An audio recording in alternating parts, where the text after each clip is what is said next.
नमस्कार प्यारे बच्चों आज हम लोग क्लास 10th के सब्जेक्ट इंग्लिश ग्रामर के जो कि पार्ट बी में है, जिसका टॉपिक है द वर्ब को पढ़ने जा रहे हैं। बच्चों इस टॉपिक को पढ़ने से पहले थोड़े से इस टॉपिक से संबंधित पिछली चीज़ों को रिवाइज कर लेते हैं, रिमाइंड कर लेते हैं। बच्चों पिछली क्लासेस में हम लोगों ने 8 प्रकार के पार्ट्स ऑफ स्पीच के बारे में पढ़ा था, जैसे कि noun, pronoun, verb, adjective, adverb, preposition, conjunction and interjection. इन 8 प्रकार के पार्ट ऑफ स्पीच में एक अहम पार्ट है द वर्ब। आज बच्चों हम लोग इसी द वर्ब के बारे में सीखेंगे। ठीक है, देखते हैं आज का टॉपिक द वर्ब। सबसे पहले बच्चों द वर्ब के बारे में जानने से पहले ये जानते हैं कि एक्चुअली वर्ब क्या है। A verb is a word used to say something about some person, place or thing। यानी वर्ब वो शब्द है जो अपने सब्जेक्ट जो पर्सन के रूप में है, प्लेस के रूप में है, थिंग के रूप में है, उसके बारे में कुछ कहा जाता है तो वो वर्ब कहलाता है। For example, Delhi is the biggest city.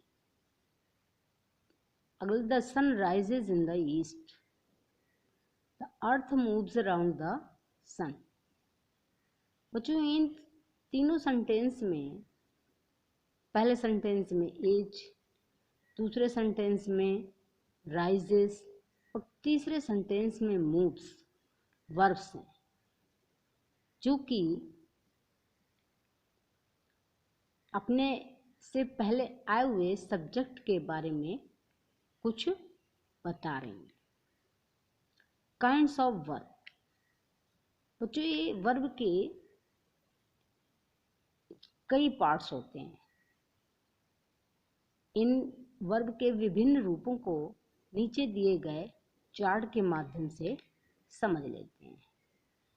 देख रहे बच्चों ये चार्ट है, इसमें वर्ब के पार्ट्स दिए हुए हैं। वर्ब का पहला पार्ट है ट्रांजिटिव वर्ब, दूसरा पार्ट है इंट्रांजिटिव वर्ब और थर्ड पार्ट है ऑक्सिलरी वर्ब, जिसको हम हेल्पिंग वर्ब भी कहते हैं, और फोर्थ पार्ट है लिंकिंग वर्ब। ठीक है बच्चों, ये ऑक्सिलरी वर्ब जिसको हम हेल्पिंग वर्ब भी कहते हैं, इसके दो पार्ट्स हैं, प्राइमरी ऑक्सिलरीज और मॉडल ऑक्सिलरीज। प्राइमरी ऑक्सिलरीज में भी कुछ वर्ब के पार्ट्स हैं, जैसे बी वर्ब, हैव वर्ब और डू वर्ब। मॉडल ऑक्सिलरीज में बच्चों कौन कौन सी वर्ब आती हैं, जैसे shall, will, should, would, may, might, must, ought, need etcetera. ये मॉडल्स हैं हमारे। तो बच्चों ये जो हमारी वर्ब के पार्ट्स हैं, इनको हम एक बार फिर से रिवाइज कर लेते हैं, चार्ट में एक बार फिर से देख लेते हैं, ताकि आप लोगों को एकदम से क्लियर हो जाए। पहला पार्ट है ट्रांजिटिव वर्ब, दूसरा है इंट्रांजिटिव, तीसरा है ऑक्सिलरी वर्ब और चौथा है लिंकिंग वर्ब। ठीक है, ऑक्सिलरी वर्ब जिसको हम हेल्पिंग वर्ब कहते हैं, इसके दो पार्ट्स दिए हुए हैं, प्राइमरी ऑक्सिलरीज और मॉडल ऑक्सिलरीज। प्राइमरी ऑक्सिलरीज में बी वर्ब, हैव वर्ब और डू वर्ब। तो बच्चों ये जो वर्ब्स की पार्ट्स हैं, हम इनको एक एक करके डिटेल में देखते हैं कि क्या होती हैं, ये किस तरह की वर्ब हैं, और इनको देखते हैं। ट्रांजिटिव वर्ब क्या होता है? ट्रांसिटिव वर्ब मतलब है वर्ब विद ऑब्जेक्ट, अर्थात वो वर्ब जिसका ऑब्जेक्ट होता है उसको हम ट्रांसिटिव वर्ब कहते हैं। For example, Mohan played cricket, Ram gave Hari a book. First example में बच्चों देखना, मोहन प्लेड क्रिकेट, ये जो प्लेड वर्ब है इसका ऑब्जेक्ट है क्रिकेट। तो बच्चों ये इस प्लेड वर्ब का ऑब्जेक्ट है, इसलिए ये प्लेड वर्ब जो है ये किस तरह की वर्ब है? ट्रांसिटिव वर्ब है। ठीक है। इस तरह से दूसरे एग्जाम्पल में Ram gave Hari a book, तो गेव वर्ब में दो ऑब्जेक्ट है, हरी a book. Hari indirect object और आ बुक डायरेक्ट ऑब्जेक्ट। यानी कहने का मतलब गेव का अपने ऑब्जेक्ट हैं, इसलिए गेव वर्ब जो है ये किस तरह की वर्ब है? Transitive verb. यानी तो समझ में आ गया बच्चों, ट्रांसिटिव वर्ब क्या होती है कि जिस वर्ब का अपना ऑब्जेक्ट होता है वो ट्रांसिटिव वर्ब कहलाती है। ठीक है। अब आते हैं इंट्रांसिटिव वर्ब। बच्चों इंट्रांसिटिव वर्ब बिल्कुल जस्ट ट्रांसिटिव वर्ब का अपोजिट, यानी वर्ब विदाउट ऑब्जेक्ट, यानी वो वर्ब जिसके कोई ऑब्जेक्ट नहीं होता है। ठीक है। अब फॉर एग्जाम्पल इंट्रांसिटिव वर्ब में जैसे ये एग्जाम्पल में मीरा इज कमिंग, ये बच्चों देख रहे होंगे कि ये जो इज वर्ब है इसका कोई ऑब्जेक्ट नहीं है, इसलिए ये इज वर्ब किस तरह की वर्ब हो गई? Intransitive. Mohan was bathing, was verb का कोई भी ऑब्जेक्ट नहीं है, इसलिए इंट्रांसिटिव वर्ब हो गई। सीता विल गो, विल का कोई भी ऑब्जेक्ट नहीं है, इसलिए इंट्रांसिटिव वर्ब हो गई। रानी हैज़ कम, हैज़ वर्ब का कोई भी ऑब्जेक्ट नहीं है, इसलिए हैज़ वर्ब जो है ये इंट्रांसिटिव वर्ब हो गई। ठीक है बच्चों। तो ये अभी जो हम लोगों ने ये सेंटेंस में उदाहरण के लिए देखे, तो ये सारे सेंटेंस में किसी भी वर्ब का कोई ऑब्जेक्ट नहीं है, इसलिए इस तरह की वर्ब इंट्रांसिटिव वर्ब कहलाएंगे। ओके बच्चों, समझ में आ गया। आते हैं linking verb. Third linking verb.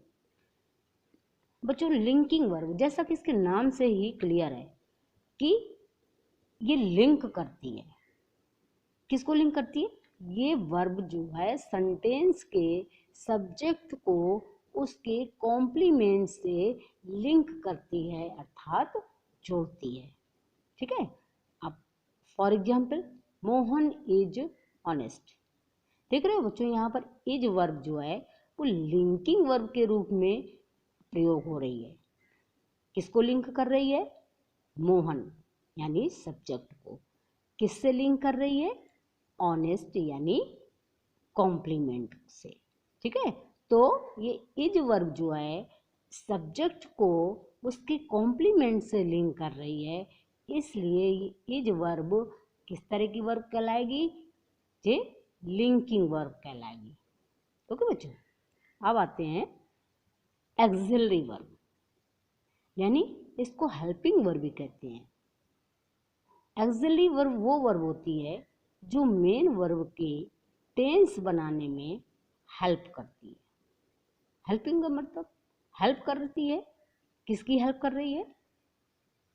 Main verb की सेंटेंस में टेंस बनाने में हेल्प कर रही है, इसलिए ये हेल्पिंग वर्ब या एक्सिलरी वर्ब कहलाती है।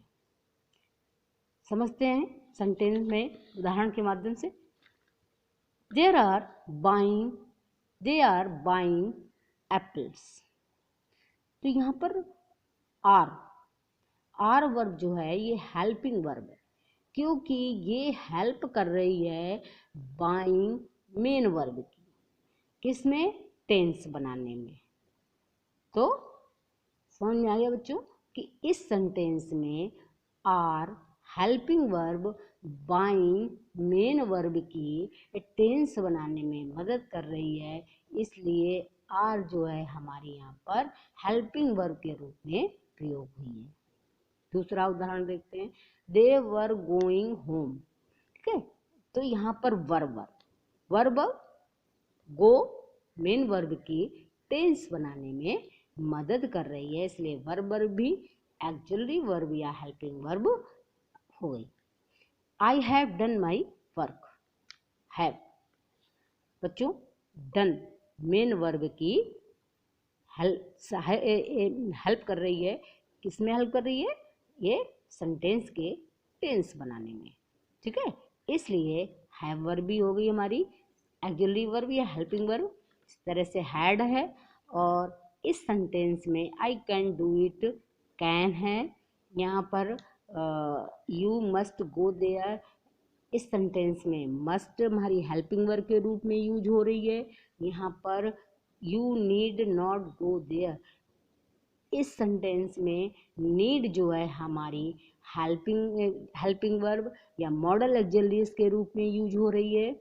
मे आई हेल्प यू, ठीक है। यहाँ पर भी मॉडल ऑक्सिलरीज आई है, यानी हेल्पिंग वर्ब है जो हमारी मेन वर्ब की मदद कर रही है। Now I should go there.